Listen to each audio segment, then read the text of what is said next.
Hola, buenos días a todos. Mi nombre es Ania León, soy la directora ejecutiva de ILSI Mesoamérica y es para mí una gran felicidad darles la bienvenida a este seminario específicamente sobre fortificación de alimentos con vitamina D.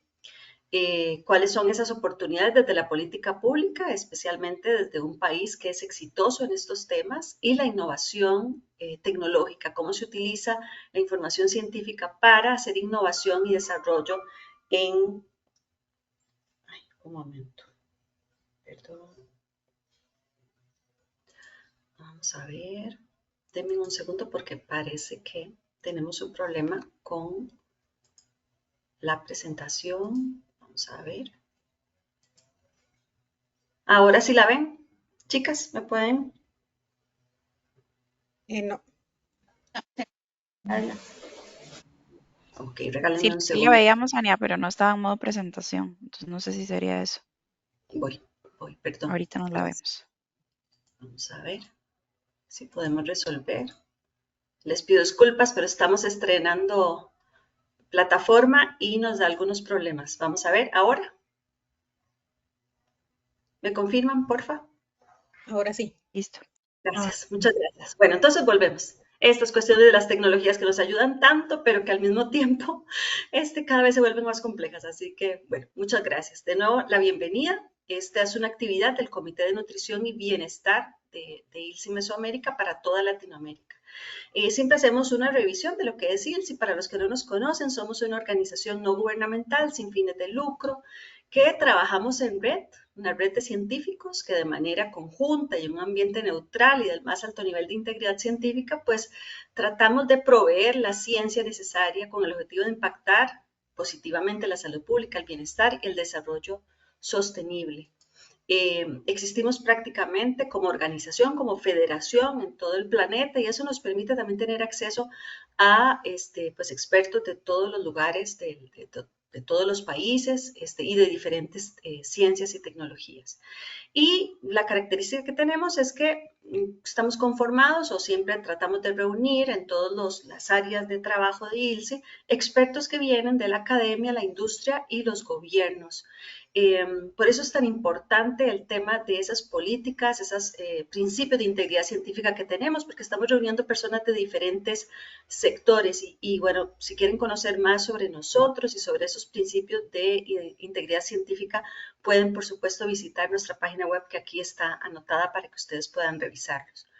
Hoy tenemos una agenda que ha sido, podríamos decir que ha sido una sorpresa para nosotros ver el interés que las personas tienen específicamente en la vitamina D. Este es el segundo seminario sobre vitamina D que realizamos, pero al mismo tiempo una sorpresa muy positiva porque tenemos a muchas personas interesadas en el tema y también muchos expertos que están estudiando, implementando políticas públicas, implementando la evidencia científica para generar impactos positivos. Y bueno, hoy tenemos la oportunidad de tener a tres expertos, uno que nos va a hablar sobre las iniciativas desde la política pública y otras dos que nos van a hablar sobre cómo utilizando esa información se pueden o se desarrollan iniciativas desde la innovación y desarrollo de productos alimenticios. Siempre hacemos una declaración de exención de responsabilidad y es que las opiniones expresadas en las siguientes conferencias son las de las personas expertas científicas y no lo hacen en nombre de ILSI. También todas las personas que participan en nuestros eventos actúan de forma voluntaria y han tenido total libertad y responsabilidad para preparar su presentación. Tampoco han recibido remuneración alguna para que participen. Y yo aquí siempre, y lo hablábamos antes con el profesor, qué importante es valorar el tiempo que todas las personas que están brindándonos estas conferencias generan ¿verdad? Utilizan para preparar la información y que nos están ofreciendo no solo conocimientos, sino también experiencias, lecciones aprendidas, algunas positivas, otras no tanto, pero que nos permiten seguir adelante. Así que, pues, en honor a las personas que van a estar con nosotros, les pedimos, pues, que aprovechen mucho este tiempo que ellos nos están regalando el día de hoy. Voy a presentarles en principio al doctor Álvaro Pérez Bazán. Él nos va a dar una conferencia cuyo nombre es Una mirada a la nueva política de fortificación con vitamina D en Chile. Él es médico veterinario de la Universidad de Chile y doctor en nutrición y alimentos de la misma casa de estudios. Desde el 2018 se desempeña como profesor asistente del Departamento de Nutrición de la Facultad de Medicina de la misma universidad, donde ha trabajado en el ámbito de los micronutrientes, enfocándose particularmente en la relación entre la ingesta y el estatus de zinc y su relación con la diabetes mellitus tipo 2. En los últimos años, el doctor Pérez ha centrado su interés en el impacto de la obesidad en el metabolismo de los micronutrientes y su vinculación con las enfermedades relacionadas con la obesidad. Nuestra segunda conferencista es la máster Mónica Herrera Quirós. Ella es ejecutiva de nutrición y sostenibilidad en Dos Pinos. Es una cooperativa de productores de leche acá en Costa Rica muy grande, con un negocio bastante interesante. Y ella nos va a hablar sobre el papel de los lácteos como vehículo para el consumo de vitamina D. Ella es licenciada en nutrición por la Universidad de Costa Rica y máster en desarrollo en innovación de alimentos de la Universidad de Barcelona. Cuenta con más de 12 años de experiencia en compañías multinacionales de alimentos en las áreas de regulatorio, nutrición e investigación y desarrollo de productos, trabajando de forma integral en el diseño de alimentos que vayan en línea con las necesidades y preferencias de los consumidores, así como con las diferentes tendencias del mercado.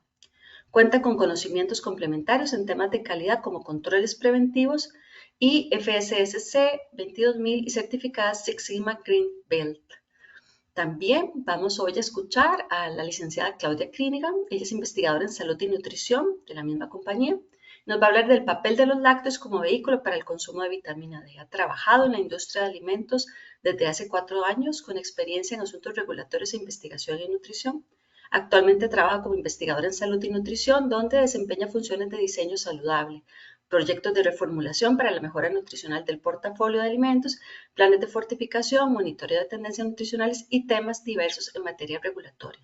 Así que bienvenidos a los tres. Muchas gracias por estar con nosotros. Muchas gracias por el tiempo preparando sus conferencias del día de hoy. Y les recordamos a todos los asistentes que pueden anotar sus preguntas en el chat de preguntas, porque al final vamos a poder hacerle, ojalá todas, a los expertos que nos acompañan hoy. Así que vamos a iniciar de inmediato con la conferencia del profesor. Adelante, profesor, y bienvenido. Muchas gracias por su tiempo y por su cariño y por la preparación de su conferencia.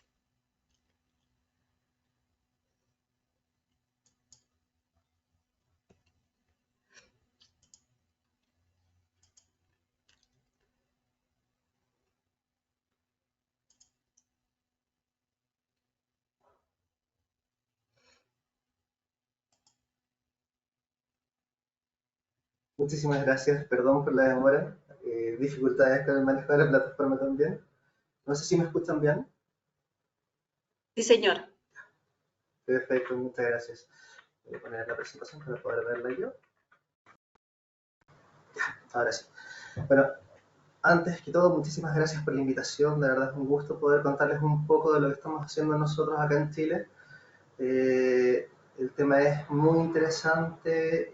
Las presentaciones de la sesión anterior acerca de vitamina D fueron realmente muy estimulantes. Así que espero poder contarles un poquitito y hacerlo al menos medianamente bien con respecto a lo que ya han visto. En el caso de esta presentación, mi idea es mostrarles un poco acerca del diseño y cómo vamos con la implementación de una política de fortificación obligatoria con vitamina D en Chile.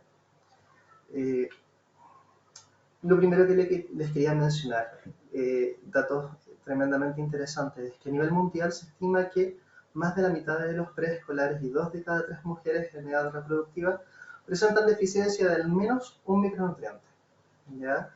Esto para ampliar un poco la mirada no solo acerca de la vitamina D, sino que realmente las deficiencias de micronutrientes son un tema de importancia de salud pública enorme. Y además son deficiencias muchas veces silenciosas, pero que tienen un impacto tremendo a nivel de la capacidad de desarrollo tanto de los individuos como de las poblaciones. Sé que esto ya se mencionó anteriormente, pero no podía iniciar sin hacer una breve introducción acerca de la vitamina D como tal.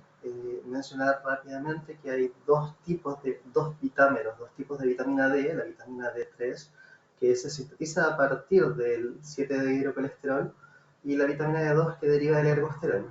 el ergosterol es vegetal, está presente principalmente en hongos, mientras que la vitamina D3 es propia de los animales, ¿ya? Y esto tiene una importancia tanto a nivel de su metabolismo como de la aplicación práctica, justamente en un proceso como la fortificación de alimentos. El 7-hidrocolesterol se convierte en previtamina D3 por acción de rayos ultravioletas. Eso ya lo conversó la doctora Gabriela, lamento, no recuerdo el apellido, en la sesión anterior, pero es importante que la síntesis de previtamina D3 se vea afectada por diversas cosas, entre esas la latitud, la pigmentación de la piel, la edad. Para nosotros en Chile el tema de la latitud es tremendamente importante porque la incidencia que tenemos nosotros de radiación ultravioleta justamente que permite la síntesis de vitamina D es variable, justamente dependiendo de qué zona del país nos encontremos y además igualmente es baja porque somos un país que nos encontramos en una zona bastante austral, ¿ya?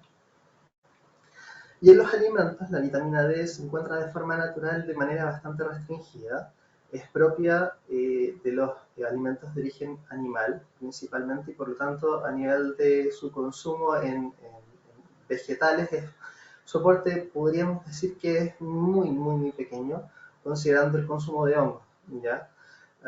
Aún así dentro de sus fuentes naturales, digamos, encontramos ciertos pescados grasos y fuente por excelencia es el aceite de hígado de bacalao. Pero esto también se mencionó en la sesión anterior, pero creo que también es importante reforzarlo. Si ustedes se fijan en esta tabla que ya tiene bastantes años, ¿ya? En general, el aporte es muy bajo si consideran que los requerimientos para un individuo adulto están alrededor de 600 unidades internacionales, mientras que el aporte de los alimentos normalmente se encuentra por debajo de las 100 unidades internacionales y mucho más abajo, ¿ya? Por lo tanto, cubrir el requerimiento de vitamina D simplemente con alimentos en su estado natural es muy difícil. Las funciones clásicas de la vitamina D se relacionan con el metabolismo del calcio y el fósforo. Es a partir de eso que surge su estudio. La vitamina D tiene un proceso de activación que requiere de dos modificaciones, que son hidroxilaciones, que se producen a nivel hepático y a nivel renal. Pero además de eso, que ha sido una fuente de interés en el último tiempo, tiene que ver con la relación de la vitamina D con otras funciones no propias del metabolismo del calcio y del fósforo. La vitamina D es una vitamina liposoluble, pero que tiene acción tipo hormona y actúa a través de un receptor nuclear principalmente, el cual se encuentra distribuido en la mayoría de las células de un individuo. Por lo tanto, sus funciones son muy diversas y en ese sentido me quiero referir a algunos estudios que ya tienen también algunos años, pero donde se puede ver que la vitamina D, por ejemplo, los niveles de vitamina D se asocian con un mayor riesgo de enfermedades crónicas no relacionadas con el metabolismo del calcio y el fósforo propiamente tal, o al menos de una manera directa, como es el cáncer de mamas, el cáncer colorectal, el cáncer rectal, las enfermedades cardiovasculares fuertemente, una menor, un estatus disminuido de vitamina D se asocia con un mayor riesgo de sufrir de enfermedades cardiovasculares, e incluso otro tipo de patologías como desórdenes del estado de ánimo, enfermedades como demencias, enfermedades infecciosas, trastornos metabólicos y, bueno, por supuesto, sí, las enfermedades musculoesqueléticas, ¿ya? Por lo tanto, es importantísimo mantener un estatus de vitamina D adecuado. Sobre eso tenemos que entender qué consideramos como un nivel adecuado de vitamina D y existen distintas recomendaciones dependiendo de las instituciones que las realizan. Y por supuesto esto tiene relación con las poblaciones evaluadas y el nivel de la evidencia, ¿ya? Nosotros habitualmente nos referimos a las recomendaciones del Instituto de Medicina de los Estados Unidos, la Academia Nacional de Ciencias, que define como nivel deficitario de vitamina D cuando se encuentran concentraciones séricas menores a 12 nanogramos por ml o su equivalente que son 30 nanomoles por litro, ¿ya? Mientras que la recomendación de la Sociedad de Endocrinología de los Estados Unidos tradicionalmente ha sido más alta, indicando la deficiencia cuando los niveles se encuentran por debajo de los 20 nanogramos por ml y la deficiencia severa por debajo de los 12 nanogramos. Esto es importante porque tiene que ver con los indicadores que se utilizan para declarar la existencia de la deficiencia o no. En ese sentido, el Instituto de Medicina, después de revisar distintos estudios, concluye que entre los 12 nanogramos y los 20 nanogramos por ml de 25 hidroxivitamina D, ¿ya? Que es el indicador que se utiliza de manera habitual, entonces se encuentran los niveles necesarios para evitar o para cubrir los requerimientos de la población, cercano a los 20 nanogramos por ml, para cubrir los requerimientos del 97-98% de la población, alrededor de 16 para cubrir los requerimientos del 50% de la población y bajo 12 la deficiencia, ¿ya? Pero habitualmente, acá en Chile al menos, se utilizan mucho los indicadores de la Sociedad de Endocrinología que son más altos.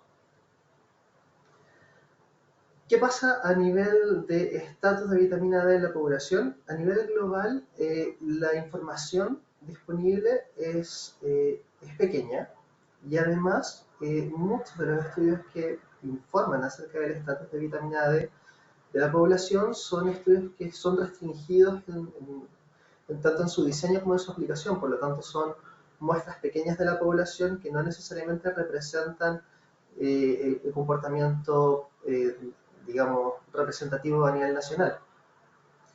Entonces, en este sentido, un artículo ya del 2014 muestra niveles de vitamina D, digamos, deficientes en parte importante de la población, principalmente en aquellos países que están en latitudes extremas o en países de, digamos, de medianos y bajos ingresos, ¿ya?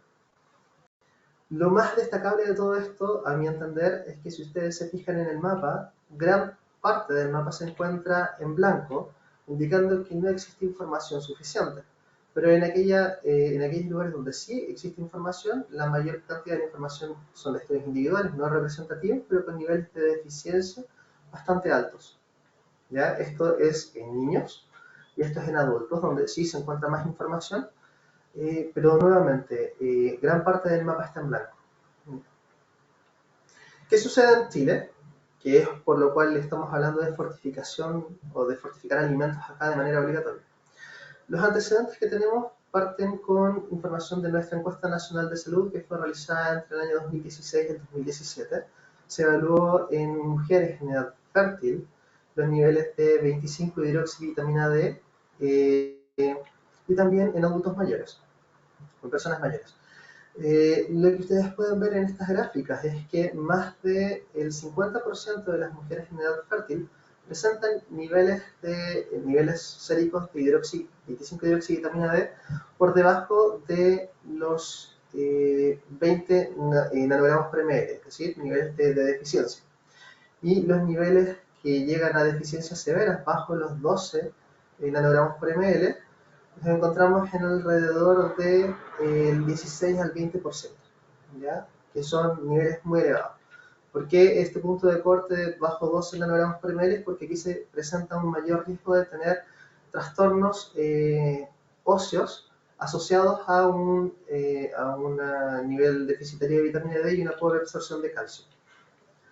En personas mayores los niveles son similares, con casi un 60% de personas mayores con niveles de 25 hidroxivitamina D por debajo de los 20 nanogramos por ml y alrededor del 20 hasta casi un 25% niveles menores a 12 nanogramos por ml, considerando además que esta población es vulnerable y que tiene un mayor riesgo de fragilidad, de caídas y de sufrir fracturas. De ahí en más también se realizó un estudio más pequeño, pero en el cual se evaluó el estatus de vitamina D en niños y ligado también con respecto a su estado nutricional, en este caso obesidad particularmente, porque sabemos que la obesidad se relaciona con un menor estatus de vitamina D asociado con este secuestro de vitamina D por el tejido adiposo. ¿Ya? No se ve muy bonito el gráfico, pero sí podemos acá ver cómo casi el 80% en algunos casos de los niños entre 4 y 14 años que fueron parte de este estudio mostraban niveles de vitamina D por debajo de los 20 nanogramos por ml, y los niveles por debajo de los 12 son también tremendamente relevantes. De hecho, en este caso, perdón, me parece que los niveles están cercanos, bajo 2, sí, bajo 12 están alrededor del 50%, podría ser, ¿ya? Perdón. El tema de esto es que empezó a surgir entonces una inquietud, principalmente entre ámbitos académicos, respecto de qué es lo que estaba sucediendo con los niveles de vitamina D en nuestra población, y surgió una propuesta de fortificación de alimentos a partir de un grupo de investigadores de una universidad chilena, en este caso la Pontificia Universidad Católica de Chile, una de las mejores universidades del país, quien realizan esta propuesta inicial de fortificación evaluando los potenciales vehículos a utilizar, ¿ya? Entre los cuales se evalúa aceite, harina y leche, los cuales le puedo mostrar información por qué estos serían los principales vehículos. Y surge entonces una propuesta inicial de fortificar harina, leche y bebidas vegetales, y realizando una estimación de la dosis de fortificación a partir de ecuaciones previas publicadas derivadas de estudios realizados en Irlanda, ¿ya?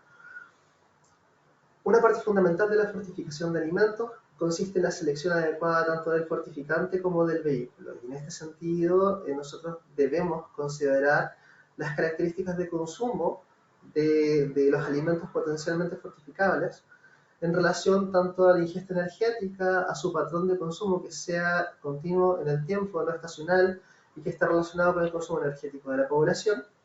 Y a partir de eso, y de datos que nosotros manejamos de una encuesta nacional de consumo alimentario, bastante antigua ya, datos del 2010, no han sido actualizados, tenemos nuestros potenciales candidatos. En el caso de los aceites, ustedes pueden ver que alrededor del 93% de la población, al 93 al 94% de la población consume aceites. En el caso de los aceites poliinsaturados, nos estamos refiriendo a los aceites vegetales, ¿ya? Y el patrón de consumo del aceite es estable, no es modificable por los ingresos de la población, que es una cosa muy importante, ¿ya? Y por lo tanto es un buen candidato. Sin embargo, el problema de los aceites es que en el caso de Chile la mayor parte de los aceites vegetales que se utilizan son aceites importados, por lo tanto el proceso de fortificación se dificulta. El caso de la harina es un excelente vehículo de fortificación en nuestro país, tenemos experiencia al respecto, ya se fortifica desde hace bastantes años.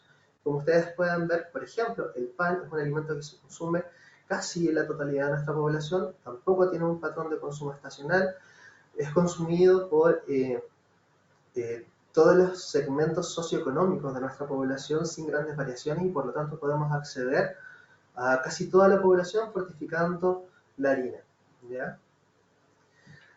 Dentro de sus dificultades está el hecho de que es un alimento de origen vegetal y digamos que su consumo, considerando las características de nuestra población, que tiene una alta cantidad de sobrepeso y obesidad, pudiese no ser tan deseable, ¿ya? Pero como vehículo de fortificación es muy buena. Y la leche tiene como principal problema asociado que la leche como tal tiene un consumo menor que los otros dos vehículos potenciales. Dentro de sus ventajas, al igual que la harina, es que en general la industria lechera de nuestro país es una industria bastante fuerte, bien centralizada, que es capaz entonces de realizar esta fortificación, garantizando entonces que la leche sea fortificada de manera homogénea, tenga una distribución a nivel nacional, pero su consumo, como digo, es más bajo. Si bien el consumo de los lácteos en general pudiese ser más alto si consideramos productos lácteos, digamos, derivados, como el consumo de queso o de yogur, ¿ya? Pero la leche fluida como tal tiene un consumo un poquito por debajo. Sin embargo, como matriz para la fortificación es muy buena. Apunta además a poblaciones más vulnerables, digamos, como son niños y personas mayores, donde el consumo de la leche aumenta en relación al resto de la población. Y por lo tanto entonces se seleccionaron como alternativas viables de fortificación los lácteos y la harina, considerando entonces el consumo de pan, ¿ya? En esta propuesta inicial, como les menciono, de este grupo de investigadores, calculando entonces los antecedentes de consumo y los niveles deseables de aumento de 25-hidroxivitamina D sérica en las personas, utilizando estas ecuaciones derivadas de estos estudios de Katzmann del año 2008. ¿Ya? Hasta ahí vamos bien. Esto fue después recogido en una iniciativa por parte del Ministerio de Salud de nuestro país, que juntó un grupo de expertos en micronutrientes y elaboró una estrategia nacional para la prevención y control de la malnutrición de micronutrientes en la población de Chile en un horizonte entre el año 2020 y 2030, donde se abordó no solamente vitamina D, sino que qué es lo que sucede con gran parte de los micronutrientes de importancia para nuestra población: hierro, zinc, vitamina A, vitamina D, yodo, etc. ¿Ya? Y esta propuesta de la Universidad Católica fue recogida y de ahí entonces se plantea que existe suficiente información acerca de la deficiencia de vitamina D en nuestra población, que la hace un problema de salud pública, lo cual lleva a que la necesidad de fortificar los alimentos sea imperativa.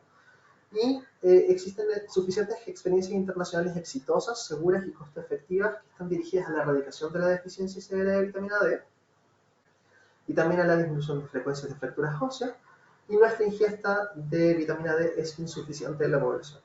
Me quiero detener unos pocos segunditos en esto.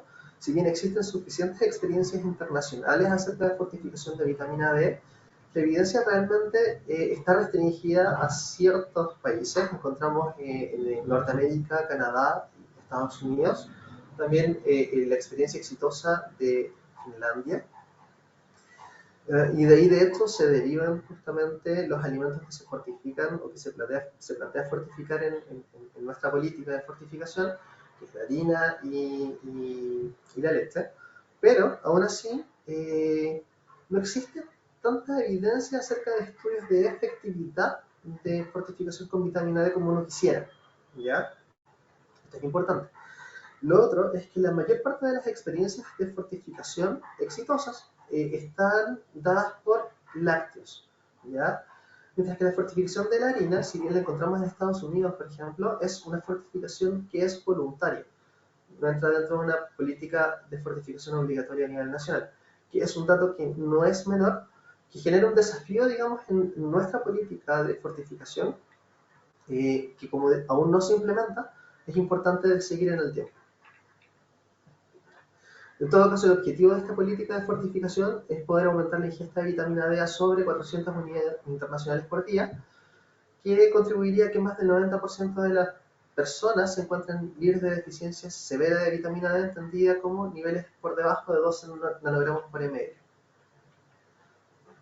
Nuestras experiencias previas de fortificación, que sí han sido exitosas, tenemos grandes datos, digamos, acerca de la fortificación de la harina de trigo, con vitaminas del complejo B, B1, B2, B3, también con folatos, que llevó una reducción importantísima de defectos de cierre de tubo neural, y de hierro, que también ayudó a disminuir muchísimo la prevalencia de anemia. Tenemos la ayudación universal de sal acá en Chile. También tenemos muy bajos niveles de deficiencia de yodo, si bien existen antecedentes que sugieren que el consumo de yodo puede estar por sobre lo esperado. Perdón, denme un segundito.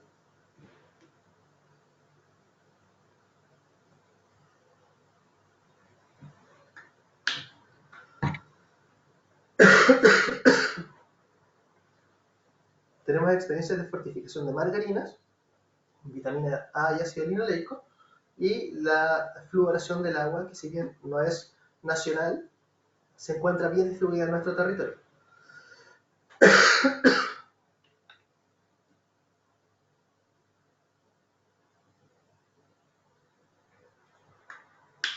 Esta estrategia de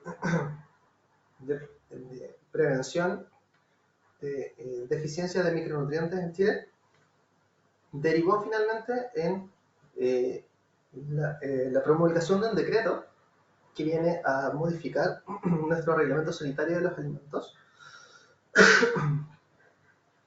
para entonces reglamentar esta fortificación, instaurarla, y esto se realiza o se promulga en 2022, en un decreto que señala que toda la leche líquida que sea utilizada como materia prima o para consumo directo de la población deberá ser fortificada con vitamina D3 en los niveles que se pueden ver en la diapositiva, al igual que la leche en polvo. Y es importante y destaqué que sea utilizada como materia prima o para consumo directo, porque esto es relevante para, para lo que viene posteriormente. En el caso de la harina también deberá ser fortificada con vitamina D3 y en este caso destaqué de manera importante que preferentemente debe ser fortificada con vitamina D3 vegetal. ¿Ya? Esto para mí, digamos desde el ámbito académico, fue una sorpresa, porque efectivamente la vitamina D3 uno normalmente la asocia con producto de origen animal. ¿Ya? Entonces esto, de nuevo, es un desafío importante.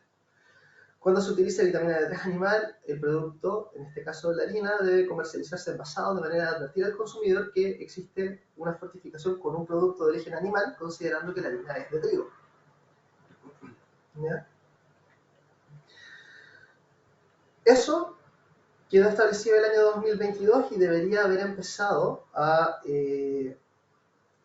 regir a contar de junio de 2024, hace muy poquito tiempo. Sin embargo, poco antes, mayo de este año, se publicó un nuevo decreto que vino a derogar el del 2022, lo reemplaza y se hacen algunas modificaciones que son importantes de considerar. Primero, tanto la leche líquida como la leche en polvo, para consumo directo deberán ser fortificadas con vitamina D3, no toda la leche fluida o la leche en polvo.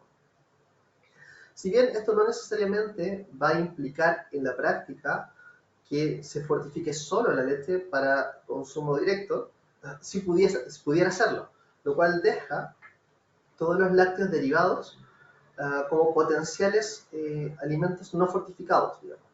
¿Ya? Y por otro lado, se hizo una nueva modificación en el caso de la harina, que se indica que debe ser fortificada con vitamina D3, no preferentemente vegetal, ¿ya? Pero sí que debe especificarse el origen de la vitamina D3 que se utiliza como fortificante en el rótulo, para que los consumidores puedan saber si la vitamina D3 proviene de una fuente animal o de una fuente vegetal. ¿Ya? Esas son las principales diferencias entre los decretos. ¿Ya? Considerando eso, hasta el momento tenemos una entrada en vigencia de este decreto para junio del año 2026. Esto está en un diseño muy reciente. Existen 24 meses para que la industria pueda adaptarse y realizar entonces esta fortificación.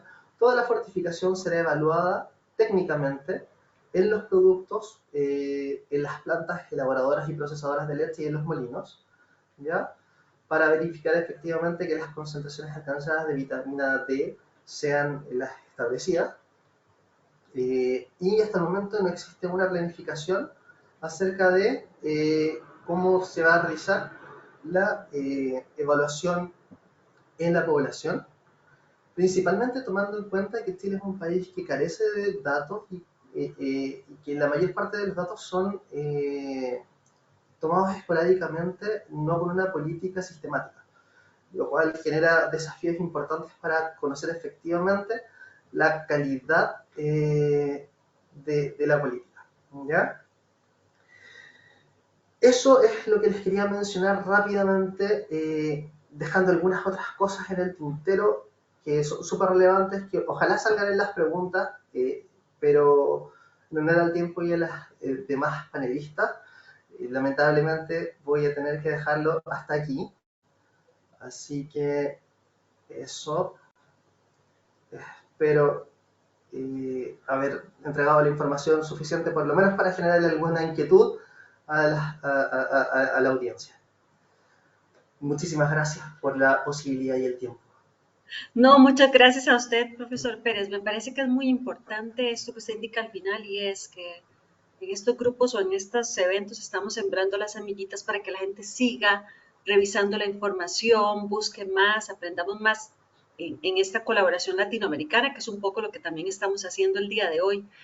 Y me parece sumamente interesante un punto que usted anota que es algo que siempre está cuando estamos hablando de estos temas, especialmente de fortificación, además de fortificación con vitamina D, que es bastante costosa la evaluación, y es la falta de investigación.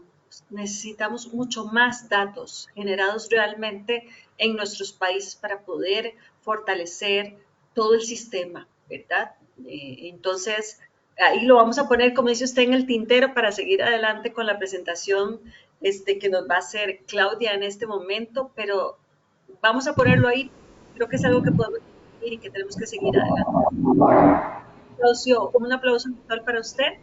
Y vamos a Muchísimas escuchar gracias. entonces de inmediato a Claudia. Adelante, Claudia, por favor. Muchísimas gracias, Ania, y bueno, muchas gracias también al doctor Pérez por la exposición. Ahí creo que ya están viendo mi pantalla, ¿verdad? Sí, solo falta que la pongas en modo presentación y estamos listos. Eso. Listo, creo, ¿verdad? Ok, buenísimo, perfecto. Bueno, muchísimas gracias a todos y bienvenidos. Gracias por permanecer en este webinar que, como decía Hani al inicio, ha sido un tema que le ha interesado muchísimo, ¿verdad? A todos, este tema de la vitamina D. Y hoy junto con Mónica vamos a hablar un poco sobre los lácteos como vehículos de fortificación para aumentar el consumo de vitamina D en la población. Vamos a hablar sobre algunos datos tanto de Costa Rica como de la región y algunos datos de Latinoamérica que tenemos por ahí. Y después vamos a hablar un poco como de políticas de fortificación y cómo los lácteos pues, pueden ser un vehículo para aumentar el consumo de este micronutriente tan importante. A manera mucho de introducción, y no me voy a tener mucho acá porque creo que tanto el doctor Pérez como los otros conferencistas en el webinar pasado de vitamina D hablaron de esto de manera muy extensa, pero a grandes rasgos, pues la vitamina D cumple muchísimos roles en el organismo, entre ellos los más importantes está el tema del mantenimiento del tejido óseo, apoya también en lo que es la homeostasis del calcio y el fósforo a través de la regulación de la expresión de una serie de genes y es muy importante en procesos de señalización intracelular, así como procesos de regulación, diferenciación y proliferación celular. Como bien lo mencionaba el doctor en su exposición, los parámetros para definir la deficiencia pues van a variar dependiendo de la fuente. El Instituto de Endocrinología lo define como a menos de 50 nanomoles por litro o 20 nanogramos por mililitro, y partimos como de este parámetro.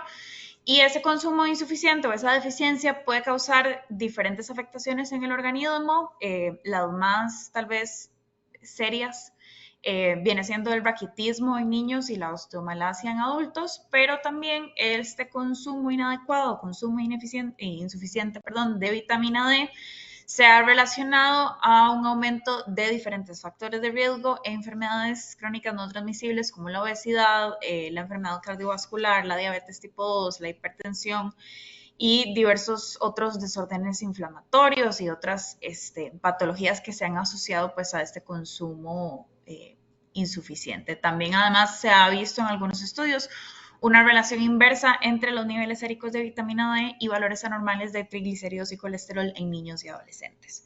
Entonces, nada, está de más decir que un consumo adecuado es muy importante para la salud.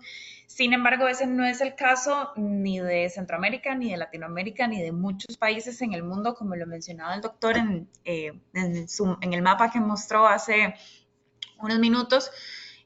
Pues no existe muchísima bibliografía al respecto y la que hay refleja pues una deficiencia bastante generalizada de vitamina D y de calcio también. De hecho, el Lead Lancet publicó el mes pasado, en agosto de este año, una revisión sobre la prevalencia de ciertas deficiencias de micronutrientes y el calcio, pues parecía también, o sea, parece ser un micronutriente que también se consume de manera deficiente, de manera bastante generalizada alrededor del mundo. Creo que el dato era como un 66% de la población que tiene un consumo insuficiente. Y en Latinoamérica, con los datos que tenemos, se ve, digamos, como que el mismo patrón de insuficiencias. Entonces, hay un consumo generalizado deficiente de calcio y de vitamina D, y se ha visto una relación inversa con el IMC, entre este consumo, digamos, deficiente de IMC. El consumo de calcio promedio en Costa Rica fue bastante menor o inferior al resto de los países que se incluyeron en el ELANS, que es el Estudio Latinoamericano de Nutrición y Salud. Como Argentina, Colombia, Ecuador, Costa Rica sigue siendo un país que consume incluso menos calcio que todos estos países, y tanto el consumo insuficiente de calcio y de vitamina D podría explicarse un poco por los datos que también se obtuvieron en el ELANS, de que actualmente las dietas a nivel costarricense son poco variadas. Hay un predominio de consumo de harinas, carnes y azúcares simples que podría estar comprometiendo el consumo o el aporte de micronutrientes en las dietas. Entonces, ¿qué fue lo que nos dieron los datos del ELANS en el 2019 cuando se publicaron? Que para la población urbana costarricense, pues había un 98% de consumo deficiente de calcio y vitamina D, y de hecho no se llegaba ni al 50% de la recomendación para ambos micronutrientes. Hay un 100% de la población que participó en el estudio que presenta un riesgo de ingesta inadecuada de vitamina D, y se encontró también que hay al consumir estos micronutrientes de manera insuficiente, hay un 19% de aumento en el riesgo de padecer obesidad cuando la ingesta de calcio es inadecuada. Entonces, aquí vemos como un montón de factores que se van uniendo, ¿verdad? Dietas poco variadas que disminuyen el consumo de micronutrientes o que ocasionan el consumo insuficiente de estos nutrientes, y esas deficiencias pues van a ocasionar van a tener ciertas repercusiones a nivel de salud.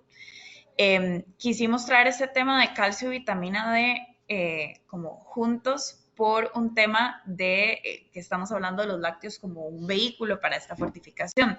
De hecho, el doctor lo mencionaba en su presentación anterior, ¿verdad? Que la leche en el caso de Chile es un alimento tal vez menos consumido que los otros alimentos que fueron seleccionados para esta política pública de fortificación de vitamina D.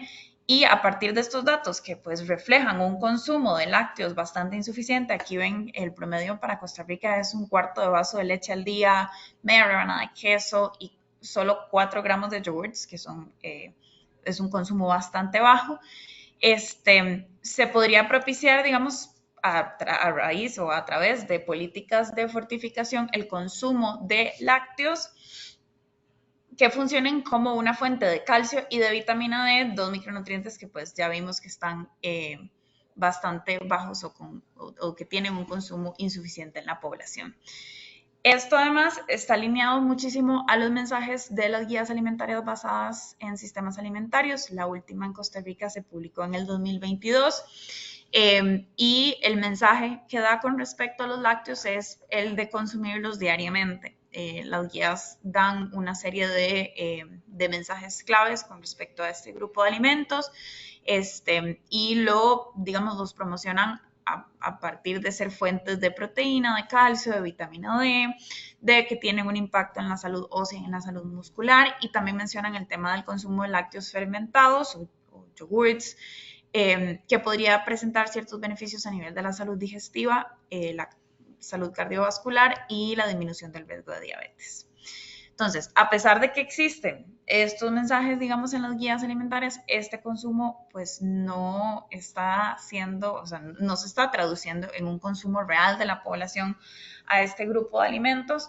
De hecho, bueno, como hablábamos ahorita, la prevalencia del consumo de yogur en Latinoamérica es bastante bajo, no solo en Costa Rica. Costa Rica fue el de menor consumo entre todos los países que participaron en el ELANS, pero en el estudio se ve que la prevalencia de este consumo es solo del 9.3%, que son 12 gramos al día aproximadamente, y que la prevalencia del consumo óptimo de yogur específicamente, que se establece como 200 gramos al día, fue solo del 1.4% en el conglomerado de todos los países y solo del 0.5% en Costa Rica. Entonces, sí hay, digamos, vemos como una tendencia, ¿verdad?, a un consumo bastante bajo que explica, pues, las deficiencias o las insuficiencias en el consumo de calcio y vitamina D. En Costa Rica solo se consumen 80.5 gramos al día de lácteos en promedio, cantidad que no alcanza para cubrir ni las recomendaciones de las guías alimentarias, que en su última versión recomendaban 2 porciones de lácteo al día, ni las recomendaciones del Eat Lancet, que habla de 250 gramos al día aproximadamente. Entonces estamos por debajo incluso del 50% de esa recomendación, que fue lo mismo que encontramos en los resultados del ELANS.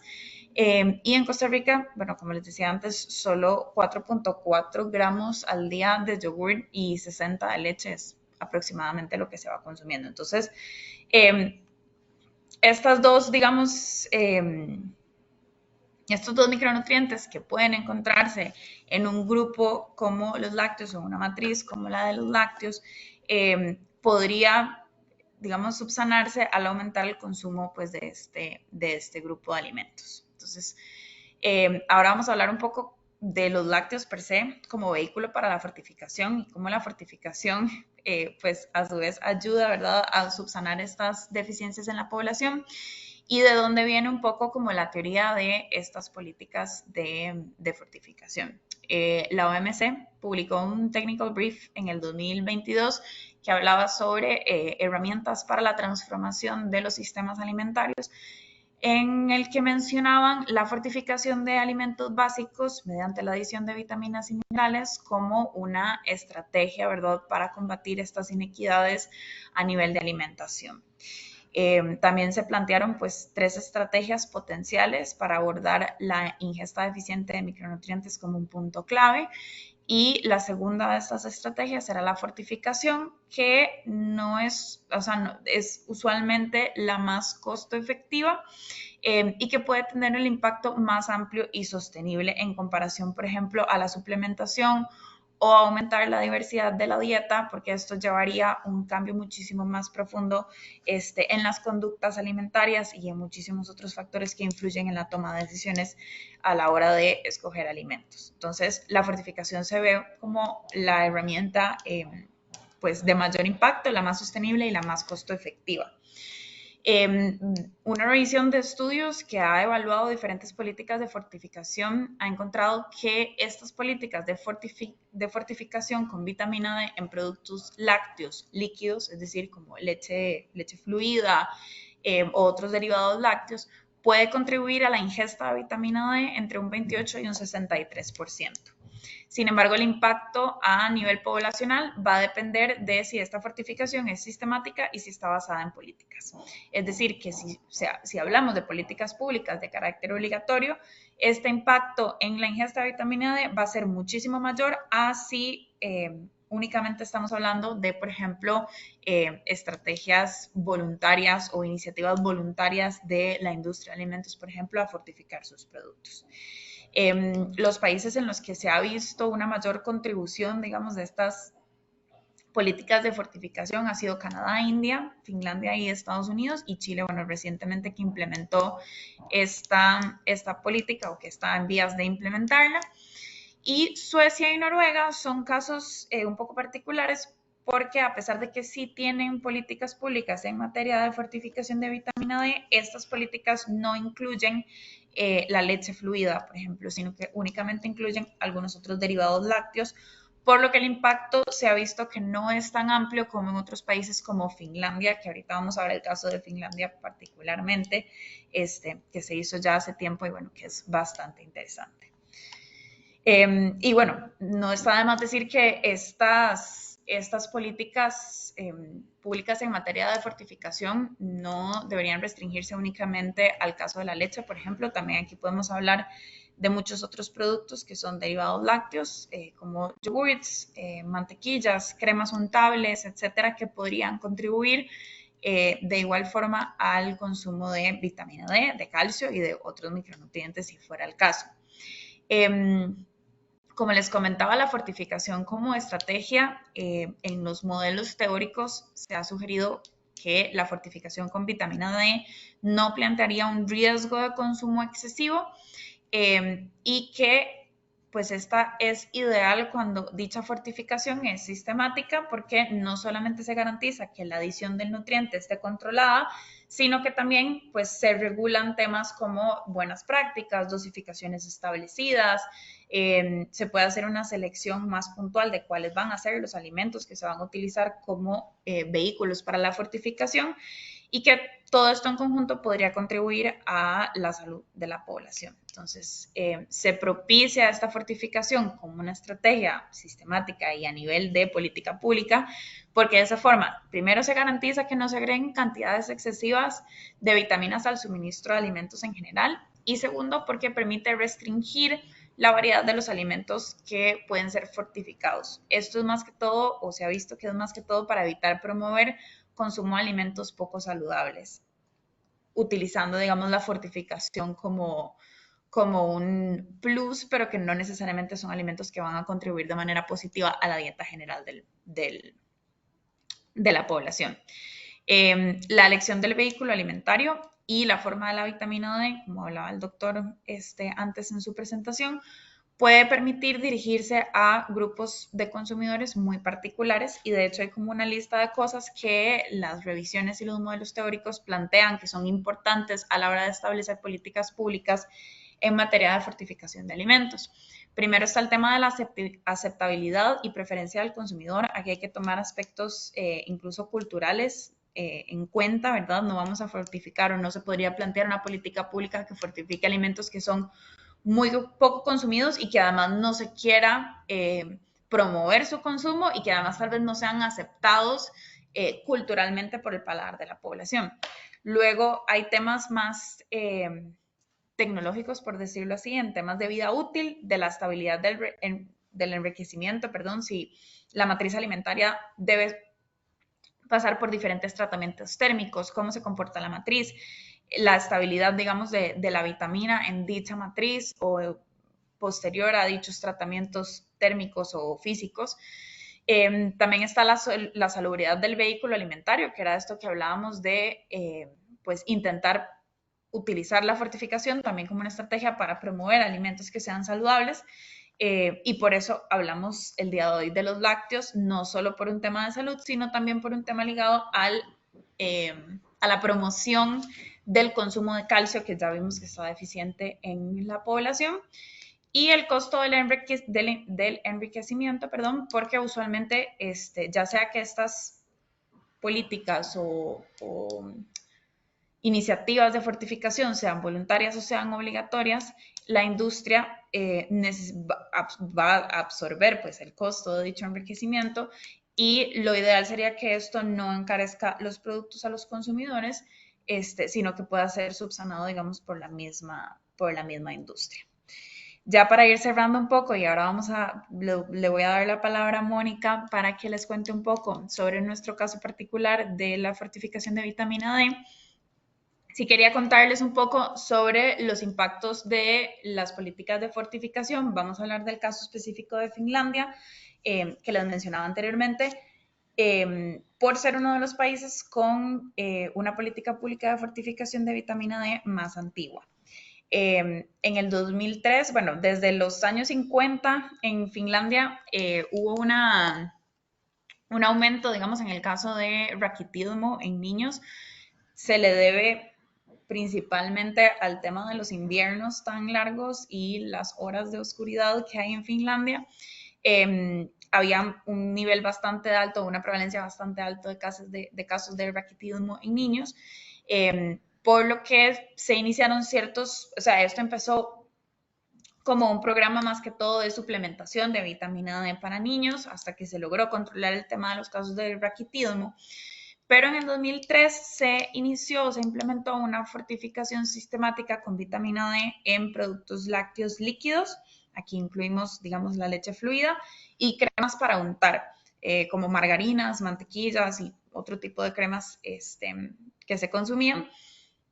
Se fortificó con vitamina D. Se hizo, digamos, un seguimiento entre el 2000 y el 2011 para ver cómo iba avanzando el porcentaje de población que estaba deficiente en vitamina D, se dieron cuenta que la fortificación no era realmente suficiente y en el 2010 aumentaron las dosis de fortificación tanto para los lácteos líquidos como para las cremas para untar. Entonces, digamos que subieron como la dosis de dichas fortificaciones, se hizo de nuevo otro seguimiento y se determinó ya después de varios años, creo que fue como en el 2012 que publicaron los últimos datos, se evidenció que tanto en la población adulta como en la población infantil se había mejorado considerablemente el estado, digamos, sérico de vitamina D y encontraron que el 90% de la población ya se encontraba dentro de un consumo adecuado, que de hecho en promedio era mayor a 75 nanomoles por litro,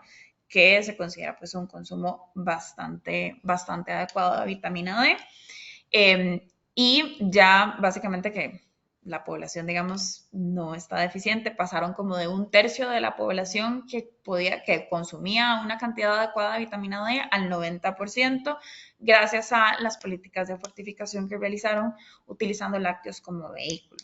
Este aumento, pues obviamente del consumo se explica por dicha fortificación y sí encontraron que los lácteos líquidos eran el mayor o contribuían de manera mayoritaria al consumo, al aporte de vitamina D. Entonces, como modelo de política pública, digamos, en el caso de Finlandia fue muy exitosa y podría, digamos, utilizarse como ejemplo para futuras políticas públicas que se construyan en la región. Ya Chile va bastante avanzado y esperemos, digamos, ver iniciativas de este tipo, tanto para la leche como para otros alimentos de consumo masivo. Voy a darle la palabra a Moni, que les va a contar un poco sobre los proyectos de fortificación voluntaria que tenemos desde la cooperativa. Entonces, Moni, adelante. Gracias. Sí, bueno, ahora yo les voy a contar un poquito sobre cómo se traslada toda esta información tan valiosa que nos han compartido Álvaro y Claudia a lo que es la industria propiamente, ¿verdad? Porque al final la salud de las poblaciones es un conglomerado de esfuerzos que viene de diferentes entes. No hace la academia nada sola con los datos o las entidades públicas con sus propuestas y al final todo esto no se aterriza en lo que son propiamente las iniciativas de la industria. Ahora, como les comentaba Ania al principio, Dos Pinos es una industria láctea con bastante presencia en Centroamérica, particularmente en Costa Rica, pero en general en toda la región. Y bueno, no solo de lácteos, sino de muchísimos otros productos. Y tenemos un compromiso muy grande con lo que es la salud, la nutrición y el bienestar de las poblaciones en los países que operamos. Eh, entonces les voy a hablar un poquito, voy a empezar con lo que sería la estrategia de nutrición, porque de ahí empiezan a hacer todo, o sea, la estrategia de nutrición que hemos venido trabajando en los últimos años a nivel de la cooperativa se ha ido fortaleciendo grandemente y bueno, como objetivo tenemos buscar lo que sería la promoción de dietas saludables y sostenibles. Entonces, ¿qué quiere decir esto? Que promueva alimentos nutricionalmente adecuados, de bajo impacto para el ambiente, que sean accesibles, asequibles, aceptados. Y bueno, nuestro principal negocio está o cumple con varias de estas características y por eso vislumbramos que el tipo de productos que comercializamos tiene gran potencial para iniciativas que vayan a promover la salud y el bienestar. Trabajamos bajo pilares de ambiente, economía, socioculturales y bueno, pues claramente el tema de salud y nutrición. Y y en cuanto a los ejes de acción, que esto es muy importante para entender todo el trasfondo y al final cómo los esfuerzos se unen y llegan a un producto en góndola, vislumbramos lo que es la cooperación y las alianzas entre proveedores, otras compañías, la academia, los gobiernos. Entonces, bueno, como todas estas iniciativas al final se unen en lo que es las diferentes producciones de los alimentos, la transparencia de lo que hacemos, de lo que decimos, de cómo lo hacemos, ¿verdad? En empaques, en comunicación, en los beneficios que al final podemos ofrecer al consumidor. Todo es basado en evidencia y bueno, por eso tuvimos todo este preámbulo en la presentación, súper claro, súper conciso por Álvaro y por Claudia. No cuando llegamos a un diseño de un producto no es ocurrente, ¿verdad? No es porque yo quiero que tenga esta vitamina, ¿verdad? Quiero que tenga este beneficio, sino que hay un racional detrás. Y también es muy importante el tema de la autorregulación, porque si bien hay temas regulatorios, hay normas que ciertamente tenemos que seguir. Ejemplo, ya en Costa Rica la leche regulatoriamente tiene que ser fortificada con vitamina A, hierro y ácido fólico, pero bueno, ¿qué más, verdad? ¿Qué más a nivel interno? ¿Qué más podemos decidir hacer para contribuir teniendo en cuenta la ventaja del producto que ofrecemos y que es súper valioso nutricionalmente y a nivel de acceso, ¿verdad? Y inclusive de gusto, o sea, los lácteos son productos que gustan muchísimo. Entonces, bueno, venimos año después de los, ¿verdad? Venimos saliendo de pandemia, venimos bolsillo golpeado, salud golpeada, temas emocionales. Entonces empezamos a investigar y un insumo muy importante fue el ELANS, ¿verdad? El Estudio Latinoamericano de Nutrición y Salud que mencionó Claudia, que decía que justamente el 100% de la población costarricense tiene o tenía, esperemos, riesgo de deficiencia de consumo de vitamina D. Entonces, teniendo en cuenta este insumo, fue que se tomó la decisión y a partir del año 2022 fortificamos las leches pasteurizadas con el 50% del requerimiento diario de vitamina D, según lo que dicta RTCA, ¿verdad? El Reglamento Técnico Centroamericano. La recomendación es de 5 miligramos al día, 200 unidades internacionales. Entonces, internamente decidimos hacer un aporte de 2.5 microgramos para que al menos te tomas tu vaso de leche al día y tenés este beneficio muy importante sin impactar al final el precio al consumidor, ¿verdad? Por todo lo que les comentaba del acceso, de los temas mundiales que hemos estado presentando, etcétera. Entonces sí es muy importante cuando se trabajan este tipo de políticas ver toda la parte de evidencia, ver los beneficios y ver los impactos a nivel tanto interno como externo. Además de, si quieres pasemos a la siguiente, Clau. Además, toma bastante relevancia y de repente podemos hacer un poquito más de ruido en este tipo de iniciativas que lo que hemos venido haciendo, porque acá podemos ver muy gráficamente, este mapa es bastante claro y sencillo, el impacto que tuvimos en lo que fue el consumo de lácteos, esto es solo la leche líquida ultra pasteurizada en 2023. Nosotros empezamos a reportar esto desde el reporte de sostenibilidad de 2022, ya se viene reportando la iniciativa que se publicó el año pasado y en el que publicamos este año.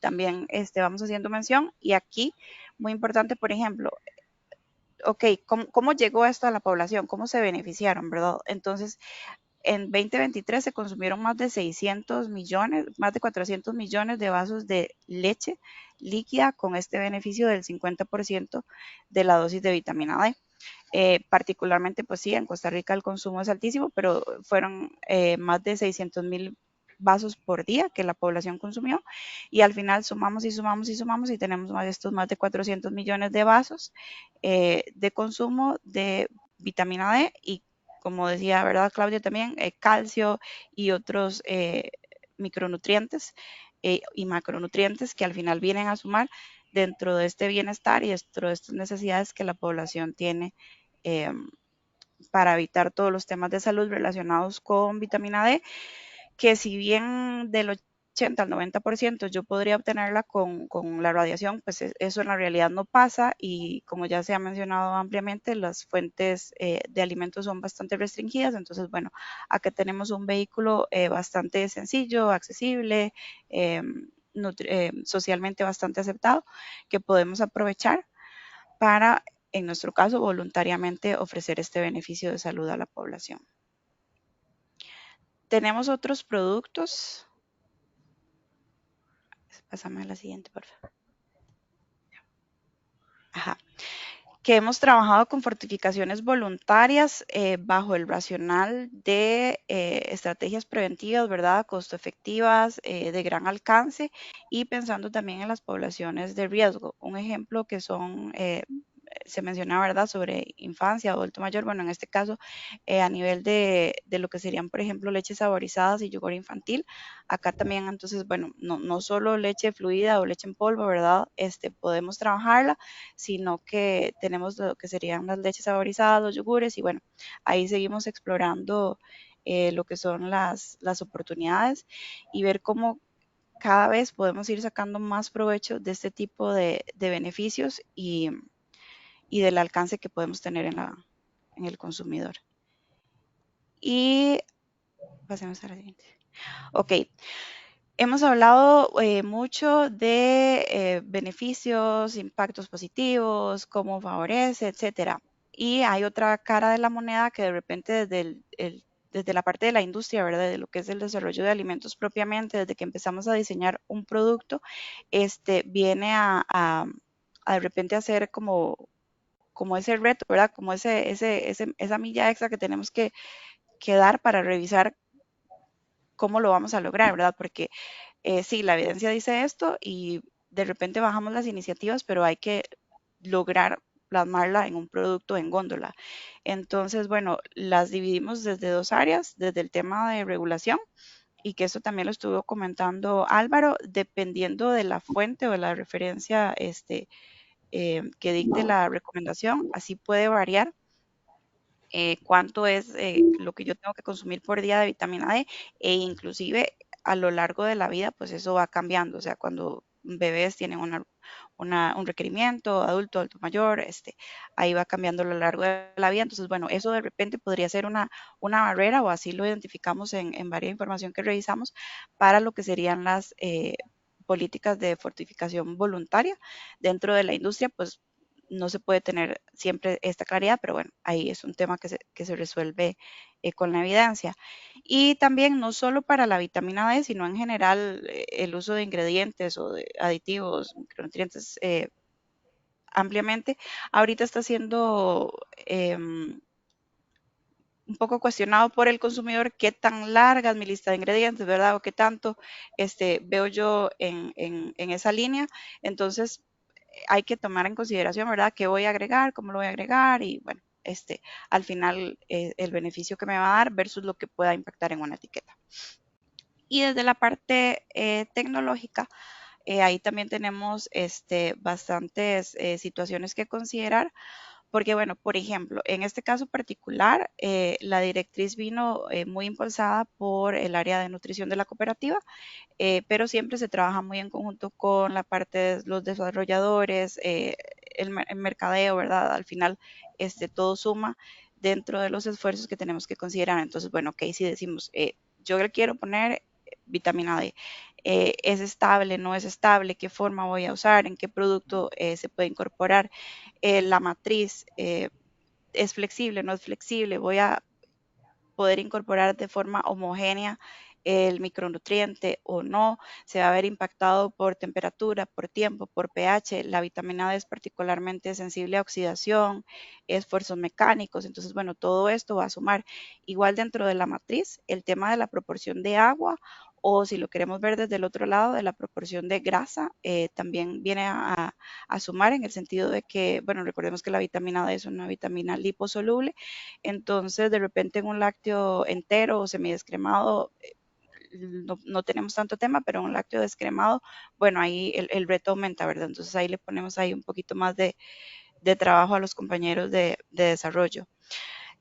Hablamos un poquito del tema del proceso y también del almacenamiento, ¿verdad? Porque es importante estar haciendo verificaciones, no solo durante el diseño y primeras producciones, pruebas y tal, sino también al final de mi vida útil, ¿verdad? O sea, yo voy a almacenar ese producto por un mes, por 6, por 12. Entonces, tengo que asegurarle al consumidor que esa fortificación va a estar ahí. O sea, que si en el día 120 que yo dije que iba a durar, en el día 120 vas a tener la vitamina en su forma y en su biodisponibilidad adecuada junto con el resto de características del producto, ¿verdad? Porque puede ser que haya micronutrientes que generen algún tipo de sabor o de cambios en textura, o de cambios en color, ¿verdad? Apariencia. Entonces, todo esto al final suma dentro de lo que yo tengo que considerar para una fortificación propiamente, que viene siendo muy dictada por lo que se menciona acá de la degradación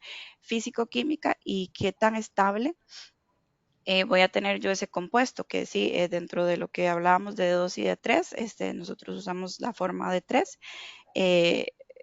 y se incorpora bastante bien en los productos, pero siempre hay que considerar todo esto, ¿verdad? Porque como les dije desde un principio, nada es ocurrente, todo está basado en evidencia y aparte de eso tenemos que sumarle todo el tema tecnológico de cómo va a llegar eso al consumidor para que al fin de cuentas se obtenga el beneficio que andamos buscando. Entonces, para ya ir cerrando un poquito la intervención, sí es muy importante si ponemos en una balanza todos estos retos, todos estos desafíos versus el impacto y las oportunidades que ya hemos conversado, que son altísimas, que la costo eficiencia, que el alcance, ¿verdad? Que el beneficio en salud que pueden tener las poblaciones por este tipo de iniciativas, merece la pena y sí, pues se hace la invitación, ¿verdad? A la industria a que tomemos en cuenta este tipo de necesidades y las traslademos a los productos que al final, pues día a día son los que vienen a complementar la dieta y el estilo de vida de las personas a las que llegamos. Entonces, eso sería. Muchas gracias a Claudia y a Mónica que nos acompañaron el día de hoy. De verdad, qué importante ha sido este espacio para compartir. Como bien indicaba una compañera que está con nosotros en la audiencia, qué importante es conocer todo esto que también se está generando como autorregulación, ¿verdad? De las personas que están pues involucrados en este sistema alimentario, ¿verdad? Qué importante es saber y ver lo que se está haciendo en el mundo y cada uno de los involucrados en este sistema, qué está haciendo, ¿verdad? El académico por una parte, la persona que regula y, por supuesto, pues al final los que tienen que eh, implementar acciones directas, ¿verdad? Y que van a impactar directamente a la sociedad, que son al final, pues, los consumidores, todas las personas consumidoras, que al final somos todos, ¿verdad? Ustedes, nosotros y los que estamos alrededor. Y bueno, y en ILSI, que pues nosotros no estamos haciendo innovación, no estamos generando directamente la información, pero hoy nuestro objetivo es la comunicación de la evidencia científica, que tanto hablábamos al principio con el profesor Álvaro con respecto a esto. Qué importante es llevar la información a todas las personas que nos acompañan. Tenemos varias preguntas, todas muy interesantes, que definitivamente, profesor, lograron eso que usted dijo, que ojalá que con base en las presentaciones podamos ampliar un poco más el tema, ¿verdad? Eh, y yo creo, y vamos a empezar por aquí, eh, porque creo que es demasiado importante dejar claro este tema, porque lo vimos en el seminario anterior. También les invitamos a revisar ese seminario anterior, que es sobre el consumo, el uso de suplementos de vitamina D, independientemente de la integración de alimentos que ya contienen la vitamina o que han sido fortificados con esto. Entonces, eh, como les comentábamos, la semana pasada las doctores hicieron una explicación sobre esto, pero quisiera escucharles hoy sobre cuál es su experiencia, su conocimiento alrededor de si se deben o no consumir suplementos de vitamina D eh, por la población. Adelante, no sé, profesor, si usted quiere iniciar y luego les damos la palabra. Bueno, muchas gracias. A ver, en estos momentos, actualmente, la suplementación resulta la manera más rápida para poder mejorar el estado de vitamina D de las personas, considerando, al menos en nuestro país, que es tremendamente bajo, ¿ya? Una vez que hay una cantidad de productos fortificados en el mercado, por supuesto aumenta el riesgo de que exista un consumo excesivo de vitamina D. Sin embargo, la verdad, todo va a depender del nivel de información y del nivel, digamos, principalmente de la manera en la cual se realiza la suplementación. La verdad es que el consumo de un suplemento, independientemente de que sea un suplemento vitamínico, igual es una forma farmacéutica y existen profesionales adecuados para poder orientar a las personas y poder consumirlos de una manera responsable. Eh, Principalmente aquellas personas que los consumen de una manera irregular, no informada, presentan los mayores riesgos absolutamente de sufrir consumo más allá de lo recomendado. No sé si Mónica y Claudia quieren hacer alguna anotación.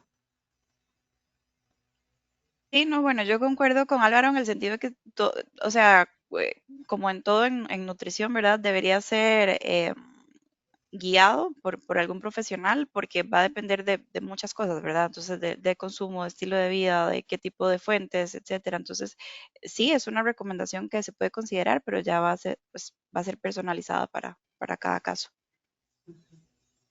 Incluso recuerdo que las especialistas la semana pasada nos hablaban de que la importancia de hacer primero una evaluación, un examen, para conocer si tenemos o no, un examen en sangre, pero realmente una deficiencia y entonces a partir de ahí que el profesional haga la recomendación sobre cuánto se debe suplementar de vitamina D. Así que ese es un tema que es importante, ¿verdad? Es un nutriente vital. De hecho, cuando estaba escuchando, me puse a pensar, bueno, yo soy nutricionista también y dije, qué interesante que le digamos micronutriente y tal vez al decirle micro, ¿verdad? Que tal vez también eso hace que la gente le tenga menos atención, ¿verdad? Y es un nutriente vital como todos los demás, ¿verdad? A los que llamamos micro.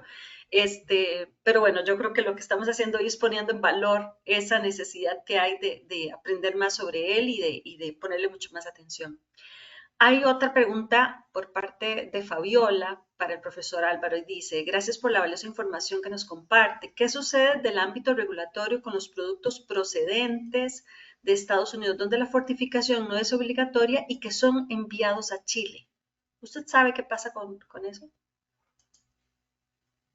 Eh, Nosotros aquí en Chile tenemos en estos momentos, como decía, en implementación la política de fortificación. Sin embargo, nosotros tenemos autorizada la fortificación voluntaria de alimentos. Entonces, en ese sentido, la verdad, en la medida que estén adecuados dentro de la normativa, esto debe estar rotulado, pero no es un inconveniente para incorporar dentro del mercado estos productos fortificados. Ok, gracias. Hay algo, un comentario que nos hace Susana también que creo que en ambas partes vamos a poder tener comentarios interesantes y es, dice, lo que sigue preocupando a nivel poblacional son los grupos vulnerables, independientemente de las políticas públicas de fortificación, por el tema de acceso para ellos. Y quiero aquí meter yo la cucharilla. El fin de semana vi un programa donde habla que, por ejemplo, los adultos mayores en Japón roban pequeñas cantidades en un supermercado o así para que se los lleven a la cárcel porque no tienen cómo comer. Y uno no se imagina esto en Japón, ¿verdad? Lo que se está demostrando con esta práctica de los adultos mayores es que no tienen cómo comprar alimentos para tener, ¿verdad? Y yo creo que aquí Susana nos pone en un momento, en un espacio donde sí, un grupo vulnerable, son estas personas adultas mayores que no tienen cómo comprar suficientes alimentos y de calidad para lograr tener ese acceso a ellos. ¿Cómo logramos esto dentro de las políticas públicas y en el caso de la industria, cómo se elaboran alimentos que son especializados para ciertos grupos, eh, como por ejemplo adultos mayores? Entonces, no sé, profesor, si usted quiere iniciar. Muchas gracias de nuevo. A ver, quiero darle una mirada desde mi punto de vista, desde la academia, eh, que es fantástico que después pueda ser argumentado por gente de la industria, porque es fundamental el que ambos grupos conversen, dialoguen para poder optimizar entonces todo en beneficio de la gente. Entonces, en ese sentido, por ejemplo, lo que yo les mencionaba aquí en Chile, tenemos un consumo de leche que no es tan alto, ¿ya? Y los lácteos sí son, a nivel de vehículo de fortificación para la vitamina D, son ideales, justamente por su contenido de calcio. Nutricionalmente son alimentos muy ricos. Yo soy en ese sentido un ferviente promotor del consumo de leche y de lácteos en general. Pero lamentablemente no toda la gente lo consume, ya sea por motivos culturales, por motivos de personas, por ejemplo, con intolerancia a la lactosa, que presentan problemas al consumir leche, o porque la accesibilidad puede ser más limitada. Entonces, en este caso, por ejemplo, se plantea el fortificar la harina. En el caso de la harina, nosotros tenemos un consumo transversal de pan que está a nivel de todos los niveles socioeconómicos y también, digamos, grupos etarios, etcétera. Desde ese punto de vista, apunta de una buena manera, de forma bastante transversal, a aumentar el consumo de vitamina D en toda la población. Entonces, en ese sentido, cuando uno plantea la política de fortificación, es muy importante considerar en el diseño que este vehículo no esté ligado al acceso por nivel socioeconómico y que en lo posible sea que no se modifique justamente a la medida que se modifica el ingreso familiar, que hay ciertos productos que se ven fuertemente afectados por eso, ¿ya? Entonces, desde la política pública, desde la mirada académica, eso es ideal. Sí, claro, es uno de los factores seguramente prioritarios, ¿verdad? No he estado nunca en una mesa de construcción de política pública sobre fortificación específicamente, pero sí lo he escuchado, lo he leído y definitivamente es un tema prioritario, ¿verdad? Claudia, Mónica, ¿quieren comentar algo sobre de la innovación? ¿Cómo se establecen esas líneas en temas de grupos vulnerables? Yo creo que ustedes tienen mucha experiencia en esto.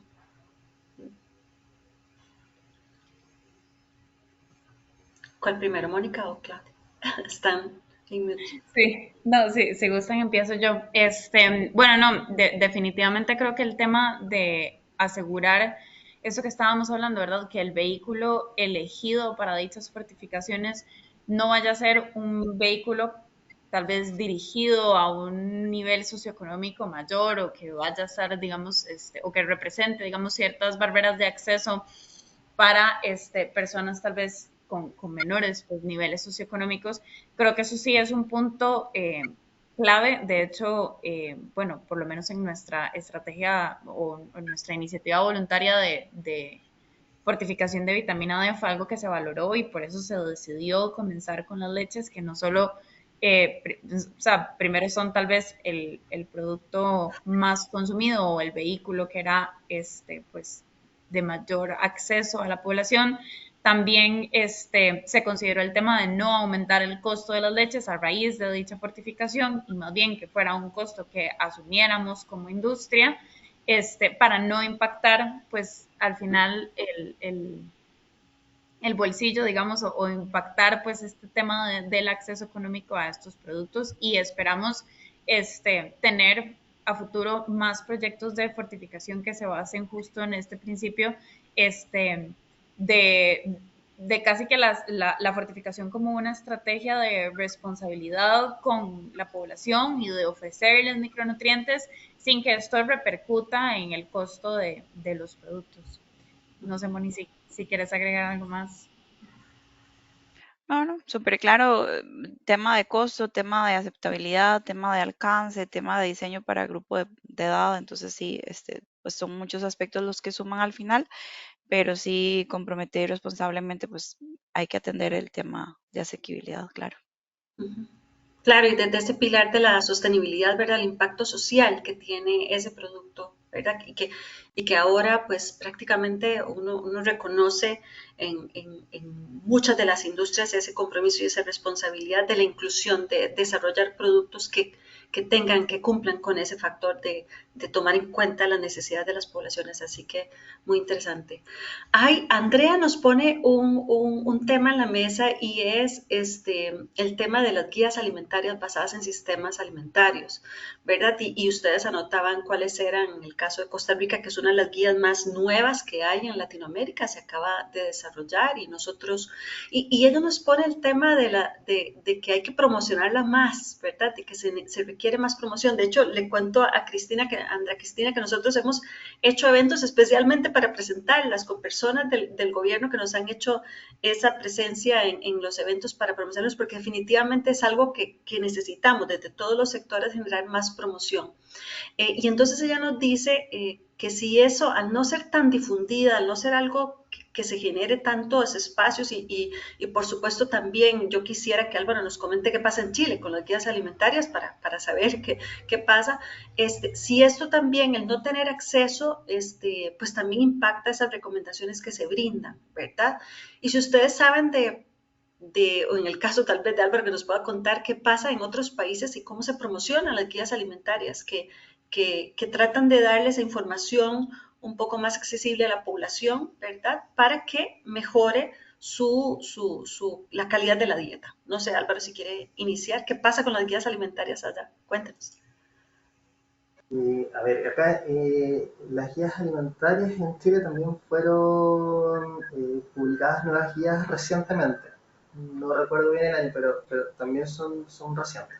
En ese sentido, la verdad todo apunta finalmente hacia modificar de alguna manera el comportamiento alimentario de la población, favoreciendo entonces un consumo de alimentos más equilibrado, más balanceado, y la educación nutricional es fundamental finalmente. Las medidas como la fortificación o la suplementación son medidas que pueden ser costo efectivas, son rápidas, pero que de ninguna manera reemplazan una educación alimentaria y un consumo de alimentos balanceado. Entonces, en ese sentido, nada, es una iniciativa que debe ser permanentemente promocionada y debe ser bastante difundida tanto a nivel de profesionales como a nivel de la sociedad en su conjunto. Yo no soy experto en el tema, yo no soy nutricionista, mi énfasis en general son los micronutrientes, ¿ya? Pero sí puedo hablar de lo que sucede en Chile. Y en ese sentido, efectivamente, la modificación de la conducta alimentaria, la modificación de la dieta es lo que más tiempo va a llevar, efectivamente. Entonces, estas medidas están para cubrir eso, un trecho, una inmediatez, poder mejorar rápidamente el estado nutricional de la población, pero por supuesto que sí, las guías alimentarias son fundamentales en esta transición hacia una mejor nutrición. Hay un comentario de Juan que nos... Ay, perdón, Mónica, adelante. Perdón. No, solo se voy a complementar tu comentario, Ania, porque particularmente estas últimas que se publicaron en Costa Rica son súper completas. Y sí, no han sonado lo que deberían. O sea, creo que la gente, ni siquiera los mismos profesionales las tienen como tan a mano. Entonces sí sería importante, ¿verdad? Como trabajar en esa educación y seguir reforzando que es una fuente súper importante para guiar este tipo de estilos. Y ya es, bueno, ya es un sistema alimentario, ya no es solo una dieta, ya, ¿verdad? Todos los temas ahorita que nos competen de desarrollo sostenible y demás. Entonces sí, hay que sacarle provecho. Nada más. Claro, en ese proceso de educación, que al final van a ser parte de los determinantes de esa cultura alimentaria que, por ejemplo, el profesor Álvaro dice que por allá no se toma mucha leche y eso tiene que ver con el comportamiento alimentario, ¿verdad? Con esa cultura que tenemos. Acá tal vez se toma más y por eso la leche es el mejor vehículo, ¿verdad? Pero allá, pues la harina, porque lo que se come es pan, ¿verdad? Entonces, qué importante es eso, reconocerlo, ¿verdad? Ese determinante. Hay un comentario que nos hace Juan, que es desde El Salvador, y lo quiero retomar acá, pero también le pido a Juan que por favor, por ahí Dayana le puso el enlace del seminario anterior, porque tiene que ver con la producción de vitamina D a partir de la exposición al sol, ¿verdad?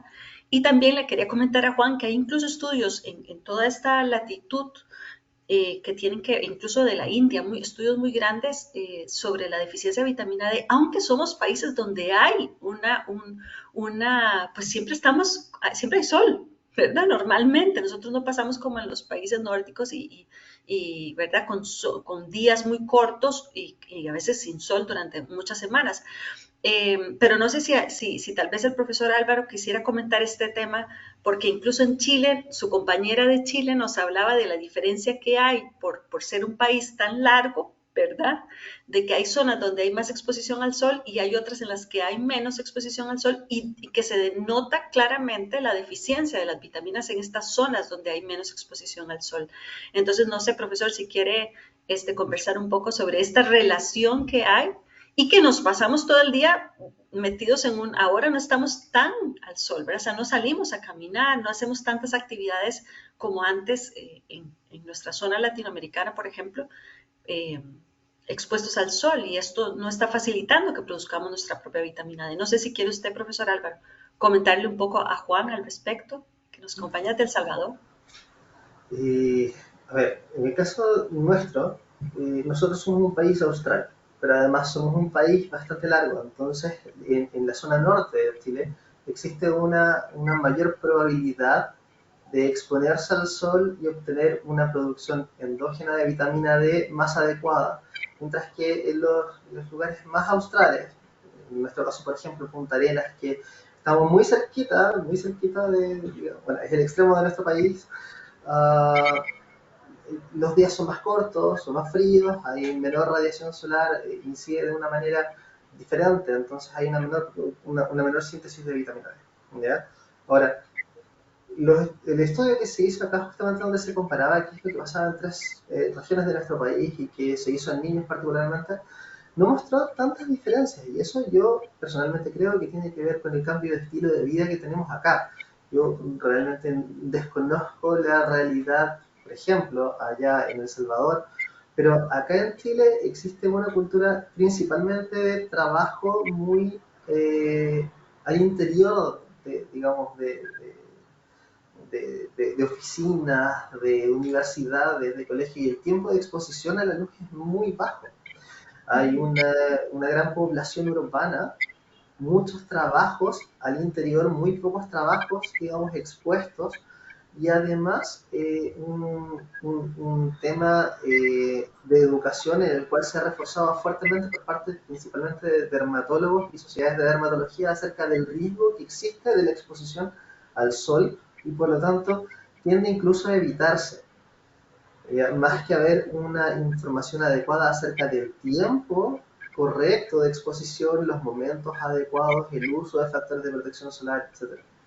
Entonces, en ese sentido, yo creo que más allá incluso de las características geográficas que efectivamente tienen un impacto, yo creo que ese impacto acá se ha minimizado justamente por estos otros factores que han llevado a que la gente evite exponerse al sol.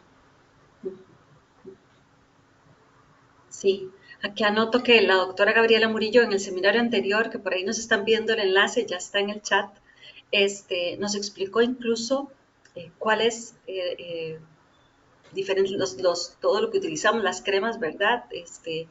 Pues permiten o no que se produzca la vitamina D. Entonces, yo por eso les reitero que hay que revisar ese seminario anterior porque la doctora Gabriela Murillo nos hizo una exposición muy clara sobre el tema de la relación entre la exposición al sol, por supuesto los problemas que puede generar, como por ejemplo el cáncer de piel, pero también el tema de la utilización de las cremas especializadas para evitar que esto suceda. Así que por ahí se las dejo también. Creo que es importante. Hay varios comentarios que creo que pueden unirse y es este, todo el tema de la relación entre los diferentes sectores y yo creo que el doctor Álvaro tiene bastante oportunidad de contarnos, por ejemplo, desde la academia que genera esa información para que al final la industria pueda utilizarla en innovación y desarrollo, pero además también en el tema de los gobiernos para generar políticas públicas, ¿verdad? Basadas en evidencia. Ella habla de la conformación de mesas de trabajo donde los diferentes sectores puedan realmente generar espacios de discusión para luego cada uno de los sectores pues poder hacer su trabajo. No sé, profesor Álvaro, ¿cómo se generan estas políticas públicas en Chile? Cuéntenos un poco, porque yo creo que por aquí Cristina nos pregunta un poco más para ver lo que puede pasar en Costa Rica alrededor de este tema. Adelante. Gracias. A ver, nosotros tenemos experiencias bastante exitosas, eso es indiscutible y es fantástico, tengo que decirlo. Acá, justamente a raíz de la información que surgió con respecto a la vitamina D, se presentaron una serie de iniciativas de trabajo que lo bueno es que han sido lideradas por en este caso, por ejemplo, el Ministerio de Salud ha partido, digamos, desde el interés de la academia, pero se ha logrado vincular adecuadamente. Aún así, pasa muchas veces que la interacción o el diálogo no es tan fructífero o tan fluido como uno quisiera, ¿ya? Entonces, en ese sentido, yo creo que es importante reconocer que hay cosas muy buenas y también algunas cosas en las cuales quedamos en deuda. Eh, Me parece súper interesante la pregunta y en ese sentido creo que Mónica y Claudia también tienen cosas muy interesantes que decir respecto de la mirada de la industria, porque en ese sentido, por ejemplo, yo les mencionaba algo que tuve que cortar, no pude profundizar en el tema, que es que nosotros dentro de las políticas de fortificación se estableció que la harina había que fortificarla con vitamina D3. La vitamina D3 es de síntesis animal, digamos, deriva de productos de origen animal. Y eso implica que se va a fortificar un alimento de origen vegetal con un producto de origen animal, ¿ya? Entonces, considerando justamente que hay temas culturales, una población, en este caso vegana, que estaba leyendo aquí en Chile, que es más o menos el 3% de la población, que de alguna manera sufriría el impacto se plantea el hecho de utilizar vitamina D3 vegetal. La vitamina D3 vegetal, después de buscarlo bastante, encontré suplementos efectivamente que son de ese origen, pero yo no tengo claro, desde mi posición en la academia, si es que existe una disponibilidad, ¿ya? Si es accesible y su costo para utilizarlo en una política masiva. Entonces, desde esa mirada yo siento que hubo, por ejemplo, en ese punto particular, una falta de diálogo importante entre la industria, los proveedores, la institución, digamos, el Ministerio de Salud en este caso, y la academia.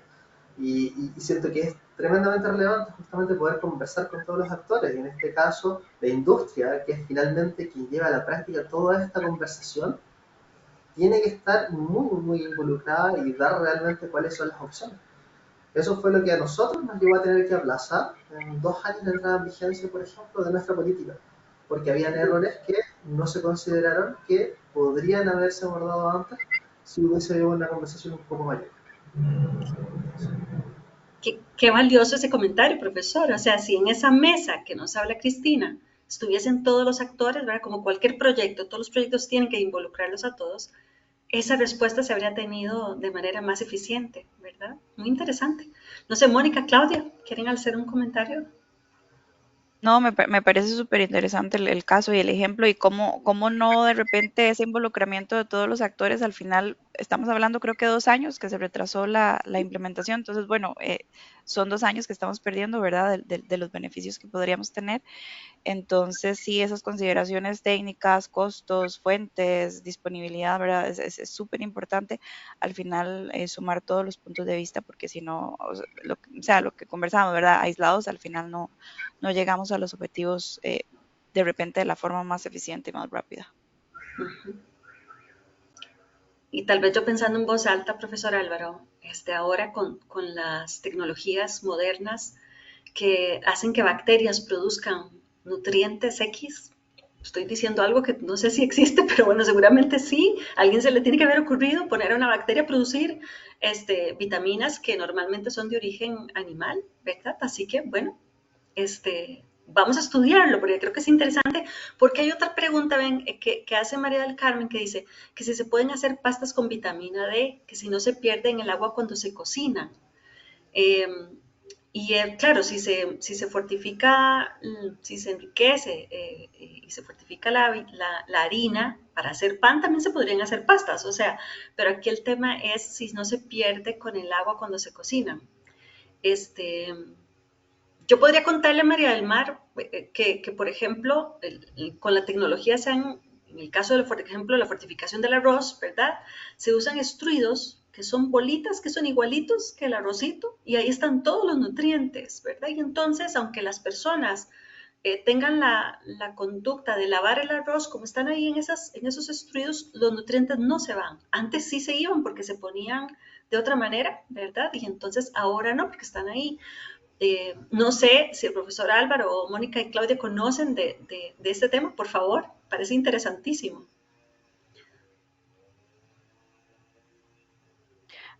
así como tan específico con el tema de las pastas, pues sí tendría que revisarlo, pero usualmente sí se revisa, ¿verdad? El uso común y la forma en la que tengo que agregar el micronutriente o el ingrediente para no tener esas pérdidas, ¿verdad? Pero sí, o sea, me atrevería a decir que hay estabilidad y que se preserva, pero sí ya habría como que, ¿verdad? Verlo Ujú. específicamente como parece. Claro, pensando que también la vitamina D no es una vitamina soluble Ujú, en agua, digamos hidrofílica, sino hidrosoluble, sino liposoluble, ujú, podría ser que no se pierda tanto, digamos, que no se diluya tanto en el agua y por ende no se pierda tanto, pero sí habría que revisarse pues el caso específico. Creo que en el caso de Chile posiblemente ellos hayan evaluado el tema de la harina, tomando en cuenta, digamos, el consumo usual que posiblemente sea elaboración de panes o panificación y que esta vitamina pues sobreviva y en las dosis en las que se estableció sobreviva pues los tratamientos térmicos a los que se va a someter dicha harina, posiblemente eso se evaluó y se garantiza que pues que sobreviva la cantidad suficiente, ¿verdad? Para tener pues un efecto en los ujú, consumidores. ujú. Profesor, cuéntenos. La verdad, ahí realmente lo desconozco. Por eso digo que es tan Nos importante puso el tema de la tarea, negociación con la industria.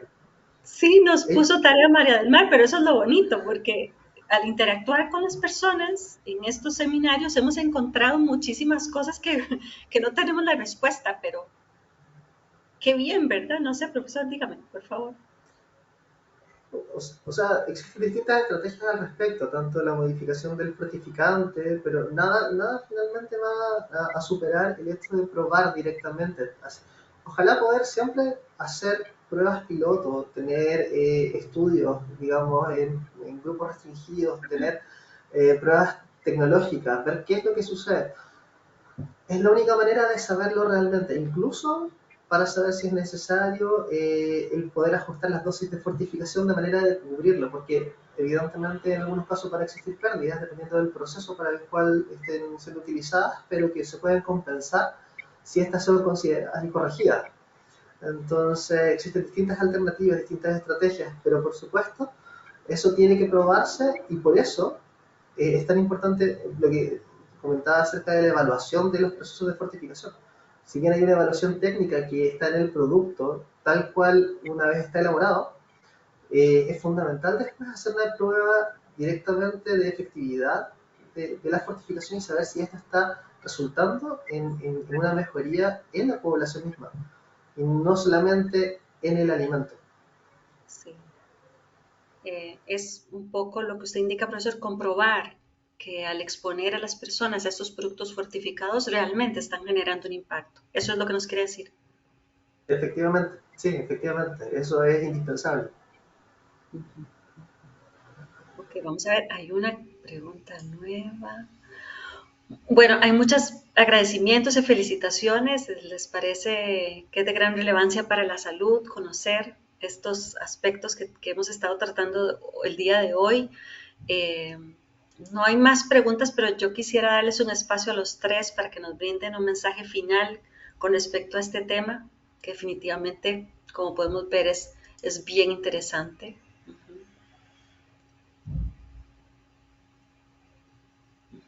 Ay, hay una última, perdón. Dice María José que nutricionalmente recomienda no consumir productos elaborados o sea, que en el caso de la harina, por ejemplo, para personas intolerantes al gluten, ya no tendrían ese vehículo para adquirir la fortificación.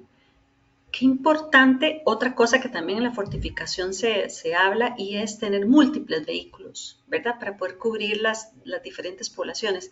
No sé, profesor, si quiere aquí, con su experiencia, si esto también lo tomaron en cuenta. Ese 3% de veganos es importante cuando estamos hablando de una población, pero intolerantes al gluten, por ejemplo.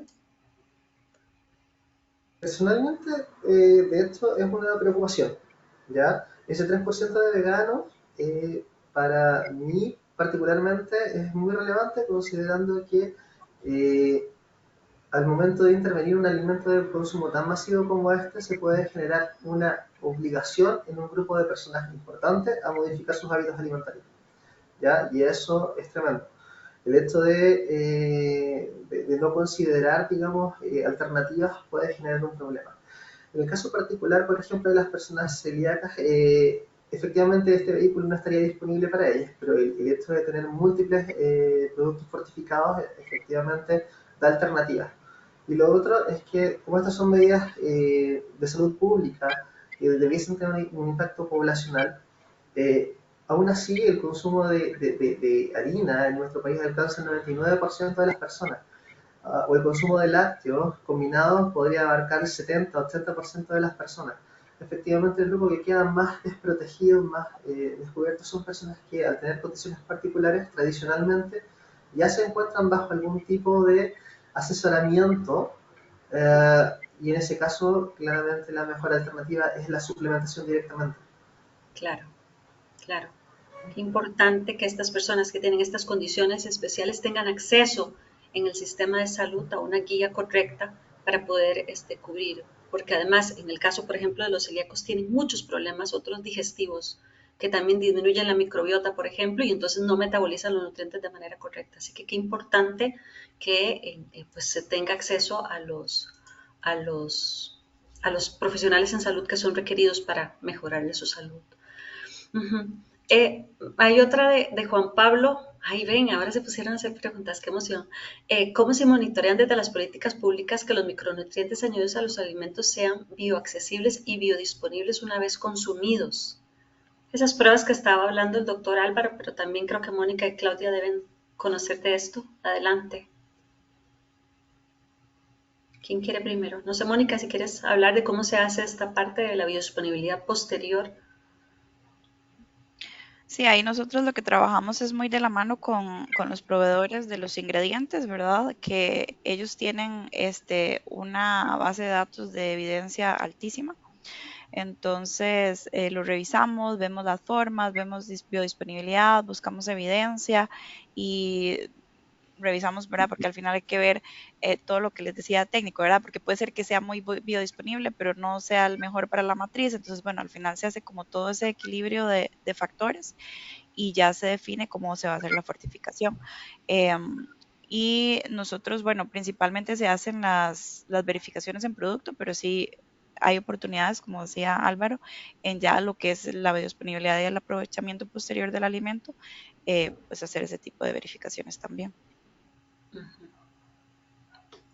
No sé, profesor, si quiere comentar algo.